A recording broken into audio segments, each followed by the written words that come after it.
So, hello ho ho. Yeah, welcome back to another episode of Python, another episode of Tkinter, and another episode of GUIs.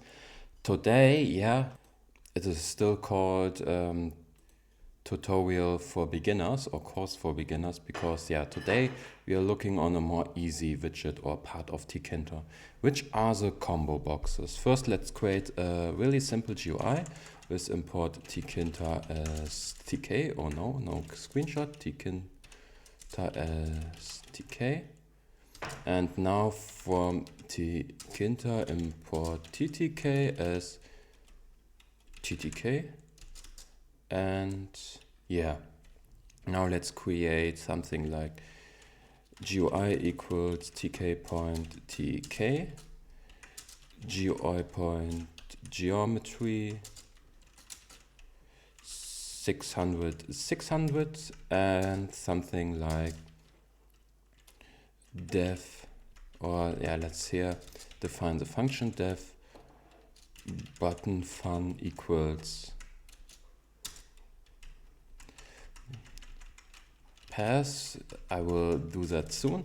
Now button 1 equals tk.button, command equals button fun, text equals click me.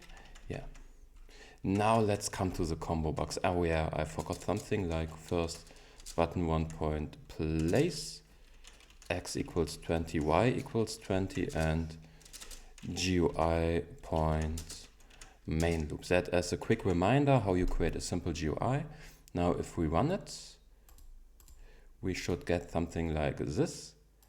A simple pointless button, and you can't see it. 1 second, 2 seconds, 3 seconds, 4 seconds, 5 seconds. Here we go. So if we click on click me, really creative name, nothing happens, but that's all we want, because now let's create a combo box finally, because that's our topic.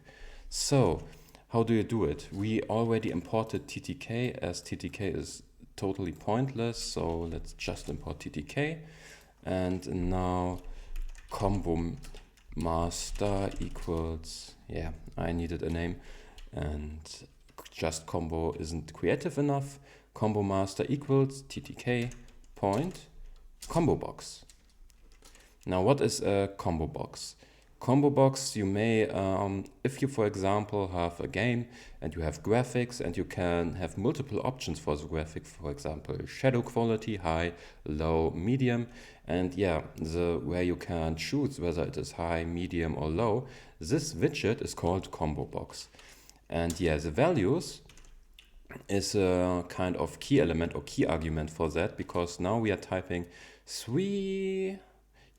That's up to 3. It can be even more. It can up to 1 million. I don't know how where the limit is, but in the values we type in the option as a list. So we can say something like AS, BS,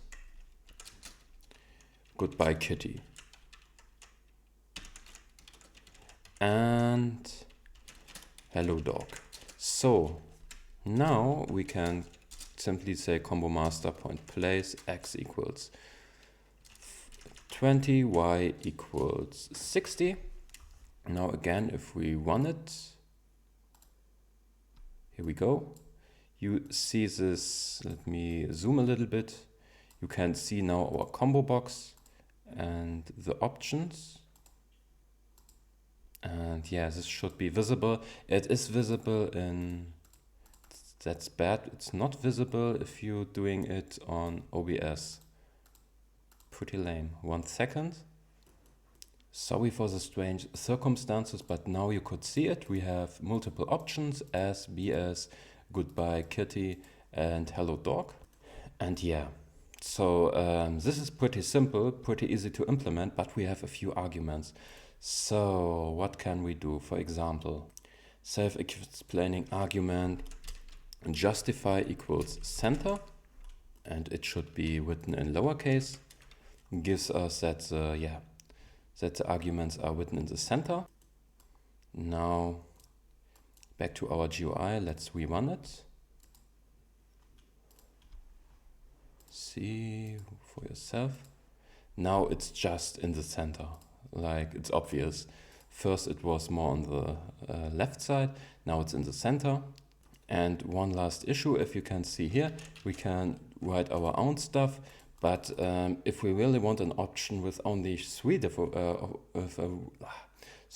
if we only want a combo box with only 3 different options, we can use another argument. This argument is called state. Let's see, state equals read only. Now let's rerun it, and it's completely written wrong, so wrongly. Let's again run it.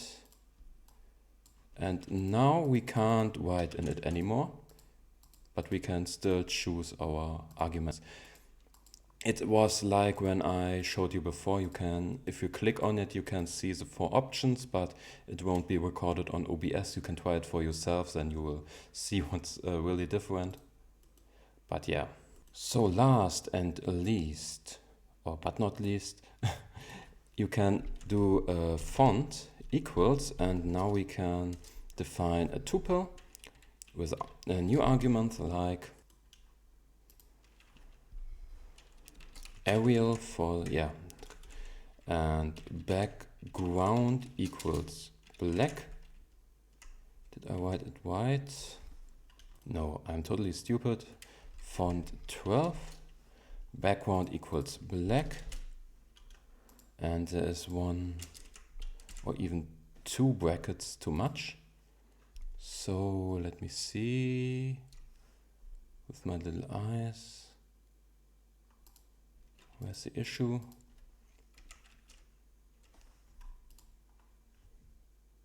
Oh, a comma is missing. Now let's reformat it. So here we go. Now you could see everything, perfect. Now let's rerun it. And now, as you should be able to view,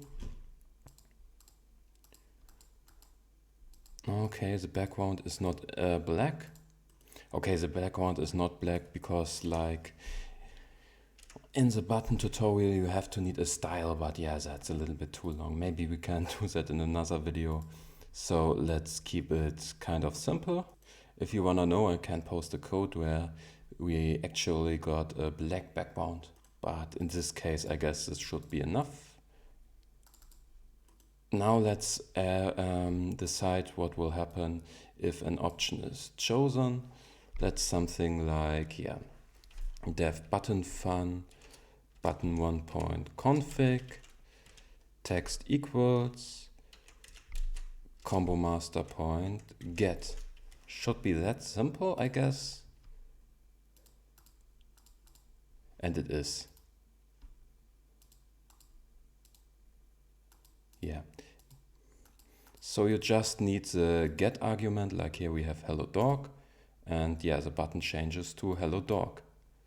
Really simple stuff. So just use combo master point get, and you will get the output or the given state, or however we want to call it, the current chosen option of the combo box. There's also another similar widget called, I guess, a list box or something like this. Works pretty similar. And yeah, with that in mind, I am finished for today and wish you a wonderful evening, nighttime, dinner time, whatever time it is in your country. Sorry. And yeah, hopefully you've learned something, and see you in the next video. Bye bye.